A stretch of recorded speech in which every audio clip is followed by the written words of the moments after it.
सेफपाल extension wallet में आप जिस किसी भी कॉइन की होल्डिंग होल्ड करते हैं उस कॉइन को आप किस प्रकार से दूसरे प्लेटफॉर्म पे भेज सकते हैं, भेजते समय किन किन बातों का आपको ध्यान रखना है, अदरवाइज जो आपका फंड है सिंपली वो विड्रॉल हो जाएगा लेकिन दूसरे प्लेटफॉर्म पे मिलेगा नहीं। सो स्टेप बाय स्टेप इस वीडियो के माध्यम से जानेंगे। उम्मीद करूंगा कि आप सभी को वीडियो अच्छा लगेगा। अगर आप सेफपाल एक्सटेंशन वॉलेट के बारे में अधिक सीखना चाहते हैं तो सेफपाल एक्सटेंशन प्लेलिस्ट का लिंक आपको इसी वीडियो के डिस्क्रिप्शन में मिल जाएगा। आपको यहाँ पे काफी वीडियो देखने के लिए मिल जाएंगे। वैसे इसमें काफी वीडियो ऐड होने वाले हैं। टाइम टू टाइम मैं इस प्लेलिस्ट को अपडेट करता जाऊंगा। अगर आपके काम का कोई भी वीडियो होता है तो आप जरूर देखें एंड कमेंट करके बताएं कि आपको वो वीडियो कैसे लगे। सबसे पहला स्टेप है आपको सेफपाल एक्सटेंशन वॉलेट के आइकन पे क्लिक करना है। जैसे ही आप आइकन पे क्लिक करेंगे तो आपसे लॉगिन पासवर्ड पूछा जाएगा। सो जो भी आपका लॉगिन पासवर्ड है वो आपको प्रोवाइड करवाना है या फिर आप इसको ट्रांजेक्शन पासवर्ड भी बोल सकते हैं। उसके बाद में आपको यहाँ पे अनलॉक पे क्लिक करना है। जैसे ही आप अनलॉक पे क्लिक करेंगे आपकी जो भी होल्डिंग्स होंगी वो आपको दिखाई देंगी, यानी कि फर्स्ट लुक कुछ ऐसा आपको दिखाई देगा। अब यहाँ पे आप जिस भी कॉइन को भेज रहे हो आपके पास वो कॉइन होना चाहिए एंड वो होम स्क्रीन पे भी ऐड होना चाहिए। ऐसा नहीं है कि वो होल्डिंग है लेकिन आपने उसको हाइड कर रखा है, यानी कि ऐड ही नहीं कर रखा। तो सबसे पहले तो उसको ऐड कर लीजिए। फॉर एग्जाम्पल मेरे पास यहाँ पे BNB है एंड जो BNB है वो BEP20 नेटवर्क को सपोर्ट करता है, यानी कि बाइनेंस स्मार्ट चेन पे मैंने जो BNB है वो स्टोर कर रखा है।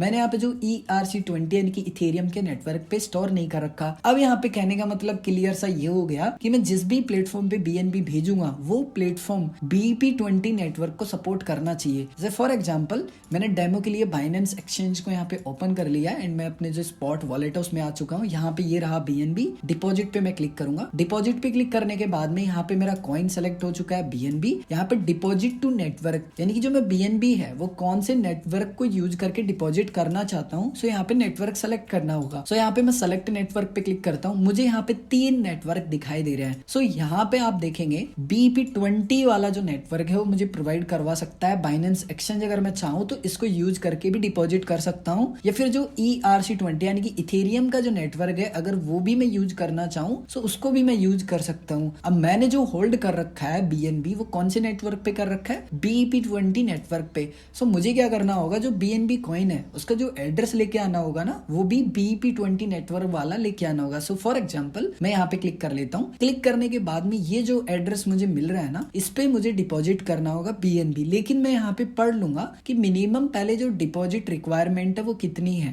तो यहाँ पे लिखा हुआ है 0.00, बहुत सारे जीरो है 1। तो इतना मिनिमम यानी कि कम से कम जो BNB हो मुझे डिपॉजिट करना है। मैक्सिमम कोई लिमिट नहीं है, आप कितना भी कर सकते हो। बट आप जब भी कर रहे हैं तो अच्छे से पढ़ लें पहले कि कितना BNB मिनिमम और मैक्सिमम आप डिपॉजिट कर सकते हैं। सो इसी प्रकार से आप किसी भी कॉइन को होल्ड कर रहे हैं अपने सेफपाल एक्सटेंशन वॉलेट में तो आपको पढ़ लेना है कि उसके पीछे क्या लिखा हुआ है। जैसे मान लीजिए आप इथेरियम होल्ड कर रहे थे तो उसके बाजू में पढ़ना है, इनकी लास्ट में पढ़ना है कि क्या लिखा हुआ है। सो यहाँ पे ERC20 लिखा हुआ है। फॉर एग्जाम्पल मेरे पास अगर यहाँ पे इथेरियम होते तो इसी प्रकार से मुझे इथेरियम में भी ERC20 नेटवर्क वाला जो एड्रेस है वो लाना होता। फॉर एग्जाम्पल मैं आपको लाइव यहाँ पे एक्सप्लेन कर देता हूँ। मैंने इथेरियम पे क्लिक किया, नेटवर्क पे मैं आया एंड यहाँ पे मुझे बहुत सारे नेटवर्क दिखाई दे रहे हैं। सो यहाँ पे मुझे जो नेटवर्क लाना होता सेलेक्ट करके वो ERC20 वाला लाना होता। सो मैं इस पे क्लिक कर देता। क्लिक करने के बाद में जो भी एड्रेस आ रहा है मेरे सामने इसको मैं कॉपी करके सेफपाल एक्सटेंशन के माध्यम से इथेरियम को विड्रॉ कर सकता था बाइनेंस एक्सचेंज पे। अब जैसे फॉर एग्जांपल मेरे पास जो यहाँ पे BNB पड़ा हुआ है $0.25 वर्थ ऑफ है। मान लीजिए मैं इसको विड्रॉल करना चाहता हूँ। सो मैं क्या करूंगा, इस पे क्लिक कर दूंगा। जैसे मैं क्लिक करूंगा काफी सारे ऑप्शन आते हैं। स्वैप का आता है, रिसीव का आता है, सेंड का आता है। तो मुझे यहाँ से भेजने हैं किसी दूसरे प्लेटफॉर्म पे तो मैं सेंड पे क्लिक करूंगा। सेंड पे क्लिक करने के बाद में यहाँ पे मुझे एड्रेस डालना है। फॉर एग्जाम्पल मैं यहाँ पे लेना चाहता हूँ ट्रस्ट वॉलेट के एक्सटेंशन पे। सो मुझे लेना है BNB, लेकिन कौन सा, BEP20 नेटवर्क वाला। सो BEP20 नेटवर्क की जो फुल फॉर्म है वो है बाइनेंस स्मार्ट चेन। सो मुझे यहाँ पे ये जो एड्रेस है निकालना होगा। मैं इस पे क्लिक कर देता हूँ, रिसीव पे क्लिक कर लेता हूँ। उसके बाद में जो एड्रेस है वो कॉपी कर लेता हूँ। एड्रेस कॉपी हो चुका है। वापस से एक्सटेंशन पे आ जाता हूँ। मैं यहाँ पे जो भी एड्रेस मुझे मिला है वो एड्रेस मैं यहाँ पे डाल देता हूँ। एड्रेस को डालने के बाद में मैं कितना BNB भेजना चाहता हूँ वो मैं BNB के रूप में यहाँ पे डाल सकता हूँ या फिर USD के फॉर्म में डाल सकता हूँ। सो टोटली आपके ऊपर डिपेंड करता है कि आप कैसे डालना चाहते हैं। फॉर एग्जाम्पल मैं मैक्सिमम विड्रॉल करना चाहता हूँ। सो मैंने यहाँ पे मैक्सिमम पे क्लिक कर दिया। उसके बाद में मुझे यहाँ पे कंफर्म पे क्लिक करना है। कंफर्म पे क्लिक करने के बाद में यहाँ पे बेसिक इन्फॉर्मेशन आएंगी। सो पेज होगा रीलोड, थोड़ा सा आपको वेट करना होगा। उसके बाद में आपको यहाँ पे कंटिन्यू पे क्लिक करना है। कंटिन्यू पे आप जैसे ही क्लिक करेंगे यहाँ पे जो ट्रांजेक्शन है वो मेरा सबमिट हो चुका है